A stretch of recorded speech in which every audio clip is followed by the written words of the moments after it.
Hey guys, I did not even go to sleep last night until after I usually wake up in the mornings. So I'm running on about 2 hours of sleep. So I went online last night, just after midnight, to buy Tom Bauer's new book, Betrayal. And I kept waiting for this book to come online, and it just never did. And finally, I did manage to buy the Kindle version of the book, but it took some doing. The hardback version was available, but I didn't want to wait however many days. I wanted it to now. So I was determined to get the Kindle version for now. I'll get the hardback later. Or maybe I'll just wait for the paperback version to come out, because usually there's even more information in the paperback. I finally did get the book. It's a continuation of Harry and Meghan's story, which Bauer first started telling with his first book, Revenge. So I am still gobbling this book up. I was reading out loud earlier. Well, I was the only one here except for our 2 dogs. And they kept looking around wondering who I was talking to. And I was like, no, seriously, like, it's just easier for me to read this way when I'm in a hurry. I could just tell they were thinking, like, she's really starting to lose it. I usually block read so that I can cover more material in a shorter amount of time. But with Betrayal, I'm making notes. I've got a notebook writing reminders to myself to look into this or look into that. So I'm going through this book a little slower than I normally would.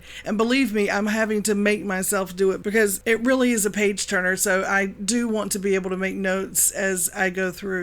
Oh, and in one of the first chapters, Bauer makes a reference. I think it was about Harry not being able to, as he put it, think around corners or something along those lines. And I couldn't believe it because I have a video that's all but ready to publish. In that video, I talked about how my grandma used to teach me to think around corners, the importance of thinking around corners and having backup plans. And she used those same words. I just thought that was so strange, an English journalist and an American Southern lady using that same phrase. What was strange about it was that I have never heard anyone else use that phrase except my grandma and then Tom Bauer in this book. But I hadn't heard it in so long, so it was a nice throwback. It brought back some good memories of my grandmother. Anyway, this is just a quick video to let you guys know I have the book. I'm going through it. I'm going to be reviewing it in a series of videos, and I'll do a chapter or 2 at a time, just depending on how much material there is to cover as we go through. What I really recommend, if you're interested in commentary, inside news, especially when it comes to Harry and Meghan, but the royal family and just the institution of the monarchy, the running of it, if you're considering ordering the book, you'll certainly enjoy it. What I'm really excited about is going through this book together. So